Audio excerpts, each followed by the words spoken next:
Jesus Supercooks, Superior, Jupiter's Legacy, MPH, and Chrononauts. Give it up for Mark Millar, live on Skype.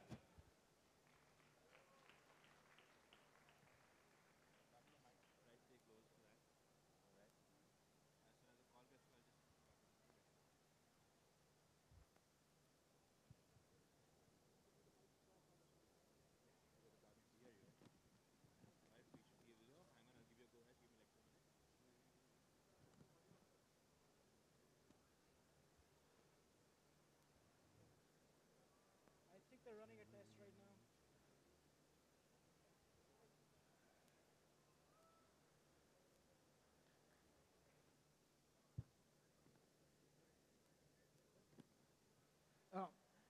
Everybody, a round of applause for Mr. Mark Millar.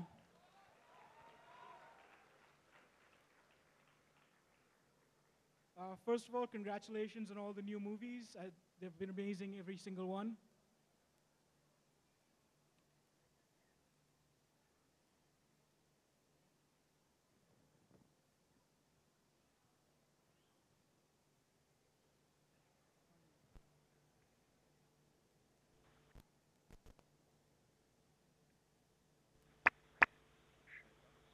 I think we're good to go.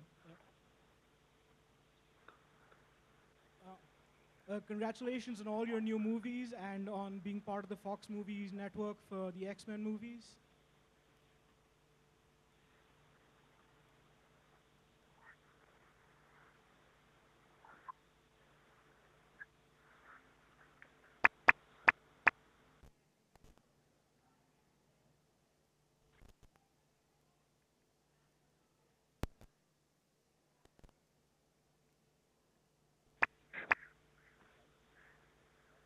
How are you doing? I think we're finally good to go. Is that better? Yeah, much better. So can you hear me? Good. I can hear you a little.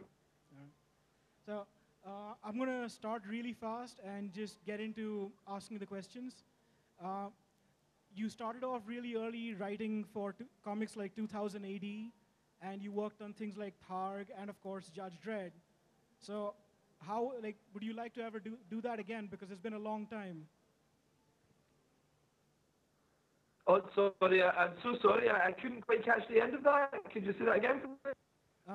Would you like to go back and work on comics like Judge Dredd again if you had the chance?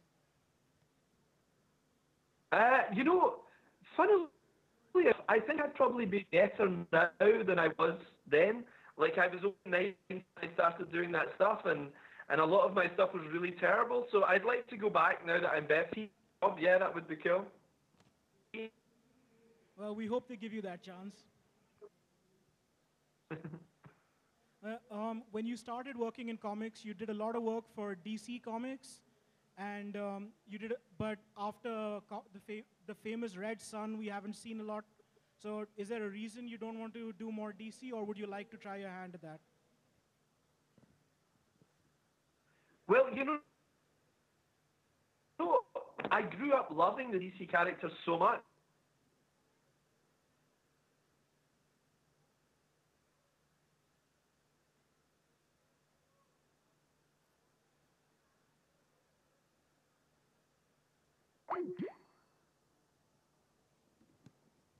Sorry, folks, internet.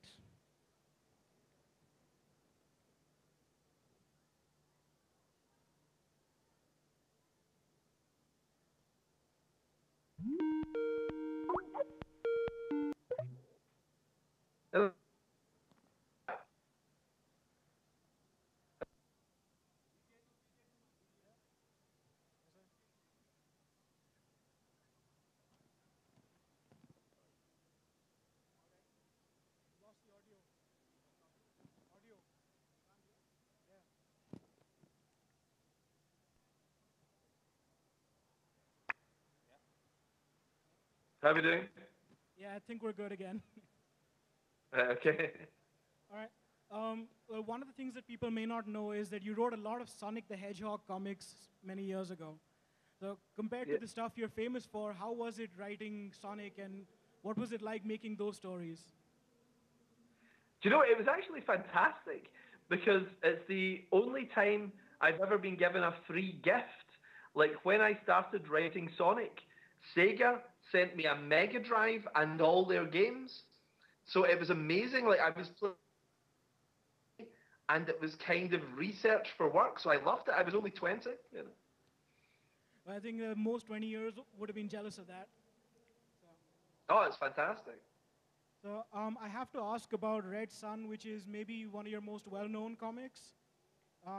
Yeah. How was it writing that and seeing the reaction to your version of such a iconic character and the way people react to it even today?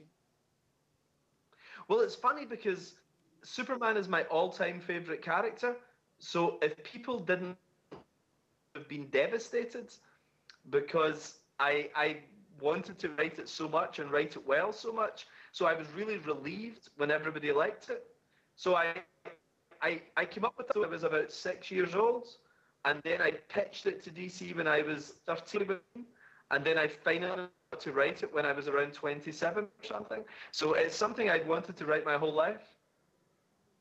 I definitely didn't know that, but gives me hope for some of my ideas.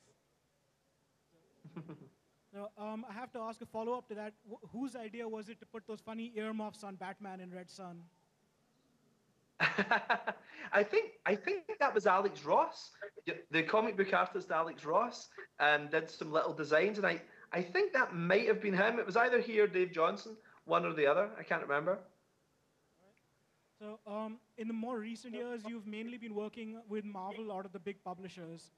So and you've been a big part of writing the Ultimate Universe, which is a completely different version of the Marvel Universe we know. So as one of the architects, how much of a hand did you have in creating that, and how much of that was what you were asked to put into it? And the Ultimate line of comics? Yes. Yes. Oh, Ultimate. It was actually amazing. People forget now, but Marvel was in bankruptcy whenever we came in, so they tried the Ultimate line as a way of trying to get readers again because they'd lost so many readers. So it was actually a very exciting time because I was told I could do anything I wanted. And I was quite a new writer, and Brian Bendis was a new writer as well. But they said to him, do what you like with Spider-Man, and they said to me, do what you like with X-Men. And because my X-Men sold well, they said, what else do you want to do? And they didn't really believe in the Avengers characters, but I talked them into letting me reinvent the Avengers. And they were surprised that it was as big as it was because they didn't think it was really going to work. So it was great because it's a series I'd always... So are you, did you enjoy writing the Ultimates more or the other Marvel comics which you've written in between? Oh, I was much more comfortable with the Ultimate stuff because I could do anything I wanted. You know, like the Marvel characters is very hard to write because there's been so many of them. You have to know how Scarlet Witch feels about Yellow Jacket and everything. You know, it's really hard. You have to have read thousands of comics. Or the Ultimate line, I could just make it up, which was great. And one of the most famous comics you've had at Marvel is, of course, Old Man Logan. Yeah. Which is already, I think, one of the most famous ones they have. I have to ask, whose idea was it to use the Spider-Mobile in the comic? Well, it was my idea because I used to have the little mobile, and it was I didn't have a huge amount of toys growing up, but the Spider-Mobile was one of my favorite things. I had the Superman mobile as well, and the Spider-Mobile, and I just always loved it, so I wanted to work it into a story somewhere. Yeah. And is there any chance we can ever get maybe a TV series based on Old Man Logan? I think there's probably at some point that I could imagine there'd be a movie actually. Like Hugh Jackman had said doing a movie of Old Man Logan, which would be interesting, he said last year. So I think it would be more of a movie than a television show probably. Well, as somebody who's read the series, I kind of feel like wouldn't it be too much to put into a movie? Would it not be better as a TV series? No, I think it works pretty well. You know, it starts off, Wolverine is an old man. He hasn't popped his claws in 50 years. We find out why. There's the big fight at the end. I think it's structured very much like a movie. I think it would be a good movie. I would pay $10 to go and see that. Other than the stuff you've done for Marvel and DC, you've done a lot of your own creator-owned stuff, comics, most of them under the Miller World banner. So, Yeah. which is include KickAss and Nemesis. Are they all meant to be part of the same universe, or are they each in their own world? They are, yeah. Like, it's kind of interesting that Wanted, Nemesis, Kick-Ass, Hit Girl, Superior, they all exist in the same universe. Starlight and MPH and Chrononauts, they all exist in one universe. And I've written a book called Jupiter's Legacy. And Jupiter's Legacy is the comic book that they read.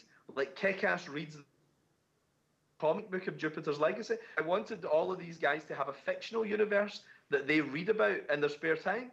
And Jupiter's Legacy is the movies they go and see in the cinema, and it's the comics they pick up. So I've kind of created two little universes that coexist side by side. It's kind of like the Marvel and the DC universe existing side by side within Miller World, you know. So Miller World is actually Miller multiple worlds. Yes, it's a multiverse, yeah.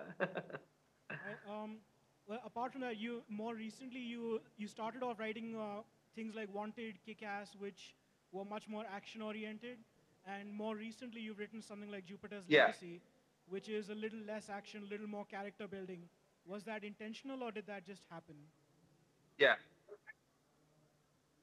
I always like to mix it up. You know, like when I started out, I did stuff that was a little more adult, and then I did stuff that was for children, and then I would do adult stuff again. And I just like to mix it around because it gets boring if you do the same thing too much. Like Kick-Ass was very action-orientated, whereas Starlight was a very character-based thing about an old man who had lost his wife.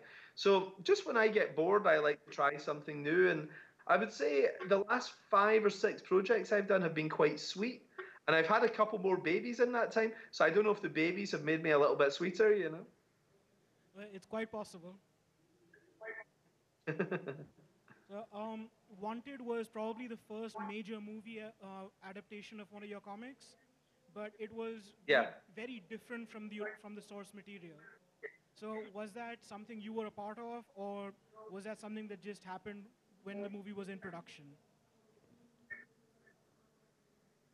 The thing about when you create and own your own things, you have complete control. So it's not like working at Marvel or DC where they can just take the project away from you. So the Universal said to me, look, we're really interested in doing your book. We feel a lot of the superhero in-jokes in it wouldn't be understood by a mainstream audience. You know, this was 10 years ago. And they were correct, you know, so they wanted to streamline it. So the first half of the movie is the first 2 issues of the book. And then after that, they take out all the kind of superhero elements, certainly, you know, and it becomes something more palatable to a mainstream audience. So I sat in those meetings, and I was happy with it because what they did film. And so far, it's the biggest success we've had in terms of box office. So those guys, they knew what they were doing. They were pretty smart about it, I think. The follow-ups, the Kick-Ass adaptation, and more recently Kingsman, so they've been more true to the source material. Is that because you had the input to make them more like the comics, or do you think Hollywood's just more comfortable translating a comic book into a movie? Yes, I think we're in quite a different world now. You know, I think I sold Wanted over, and now we're in a very comics literate world. So now they want to keep things as close to the comic books as they can because they realise mainstream audiences can absolutely handle comic book material. Like a movie like The Avengers 10 years ago would have been impossible. It's taken this long just to get the mainstream up to speed with guys like us who know comic books very well. There's a fair amount of people that criticize comics being adapted into movies, not just the ones you've done, but that have been done by Marvel, by DC. Some people call it commercializing the comics. Do you think that's true, or do you think that's just an overreaction? Sorry, could you repeat that question, please? A lot of people criticize comics becoming movies as a commercial activity. Do you think that's fair, or do you think that's an overreaction? Oh, I think movies is the best thing that ever happened to us, you know. Like, I think up until these were seen by Hollywood as a bad thing. Like Hollywood didn't like comic books, and we as comic fans didn't like the Hollywood movies that were made because they used to get pretty bad directors and cheesy actors and things. Generally, they weren't very good. But then the love affair between comics and Hollywood helped both industries. Like now, the cornerstone of Hollywood, the three biggest movies last year were all comic book movies. And similarly, we've seen a lot of new readers coming into comics, like KickAss. We sold 100,000 copies of the hardcover in America in a 4-week window when the movie came out, and we sold 1 million copies of the first volume worldwide. So I can only see it as a good thing, you know, that Hollywood is like an advert for our books, and we're good for them because we're giving them all this new material they can use. It's a very exciting time. So in your Millar World comics, you've actually worked with some of the biggest artists in comics right now, like John Romita Jr., Steve McNiven. Yeah. So is there anyone that you haven't worked with yet that you'd like to make a Millar World comic? I have a little list. Yeah, I have a little list of guys, and like, you know, I'm almost scared to say them because then Marvel and DC will put them under contract and stop me getting them, you know? So I have a few people. I mean, I love Adam Hughes. I love Travis Charest. I love Becky Cloonan. You know, I'd love to work with Sarah Pichelli at some point, you know. There's so many good people. Fiona Staples is amazing on Saga. I love her, but she's booked up on Saga for ages. Loads of people. I mean, I've been very lucky with the artists I've worked with so far, and I'm hoping that good luck continues. Like this year, I have Frank Quitely and Sean Murphy, and 3 guys you don't know about yet. There's 3 guys who we'll announce in the summer who are drawing books with me now that will come out at New Year, and they are so good. One of them's like a hero of mine. Like I cannot wait to work with, you know. So yeah, I've got my little wish list. There's a lot for everyone here to look forward to. So how did you manage to get Frank Quitely to be a part of this? Because he's amazingly hard to actually get into comics. He does so few, so rarely. Yeah. Oh, tell me about it. You know, it's it's difficult. It's very difficult. I took him to the pub and I got him drunk, and he agreed. And I said to him, "It's only going to be 4 issues," and he was like, "Oh, great. That's okay. I can handle that." And then I made it 10 issues. You know, so I tricked him. Really. That's good advice to keep in mind. Yeah. Alcohol will solve any problem. So are you planning on doing most future comic projects mostly under your own banner, or would you like to do more with other publishers, not necessarily DC or Marvel, but any of the other labels as well? Well, it's funny, I do get ideas for things. You know, sometimes like the guys who publish DC Comics, I'm friends with those guys, and they said to me, would you ever fancy writing a big Justice League story? And I was like, and you could maybe bring in a huge artist with you as well, you know, somebody amazing. And I was kind of like, yeah, that sounds awesome. Yeah, I'd love to do that. You know, but it's just finding the time. Like I've got Green Lantern stories, I've got Batman stories, I've got Aquaman stories and Wonder Woman stories. I've got all these things written on at some point, but it's just finding time because I love creating these characters too. Like I love doing Chrononauts and Jupiter's Legacy and KickAss and everything, but I absolutely will at some point get around. I think I've probably done all the Marvel ones that I plan to do for the next 10 years or whatever, you know, because I worked at Marvel for quite a long time. I love those guys, but I've written all those characters. Whereas DC feels quite fertile to me. I would like to come in and do like a really good run with, you know, the idea of doing Justice League with Brian Hitch or something, you know, or Steve McNiven and I doing Batman together or something. It would be great. I think that would be amazing, and we would all look forward to that.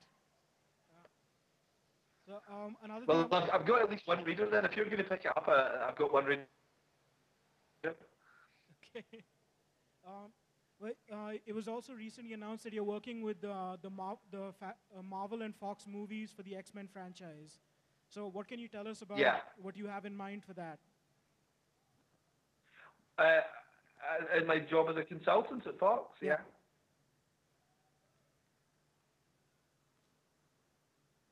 Hello? Yeah. Right. Yeah. Yeah, I signed on in August 2012 for 4 years to be a consultant at Fox and work with them on the Marvel properties. So I'm just sort of floating in the background like a sinister figure, you know, in all these meetings. Like I go into meetings with the executives at Fox and talk about what characters would be good at spinning out. Like I was really pushing for a Deadpool movie for a couple of years. Like I love Deadpool. I love Rob Liefeld. I love Ryan Reynolds. And we've been talking about that for a couple of years, and I was a big champion of getting that out there because I really believed in it. I think Deadpool is a great untapped character, and I told Fox this, you know, like just as a comic book fan, I was saying I would love to see a movie like Deadpool. That was the first meeting I had. It was one of the first things that I said, and it's going to be great. I think Deadpool's going to be a huge movie when it comes out. Yeah, we have a lot of Deadpool fans here in India, so I think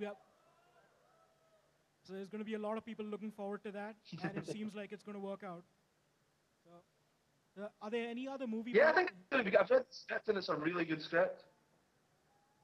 And Ryan Reynolds as Deadpool is probably the best choice right now. Sorry, what's that? How do you feel about Ryan Reynolds as Deadpool? I love Ryan Reynolds. I really love Ryan Reynolds. He's really funny, and he's nice, and he's smart. I always think the first time I ever saw him in anything was when he was playing Hannibal King in Blade 3. Does anyone remember him as Hannibal King? Yeah, I think most people try not to. You know the scene where he's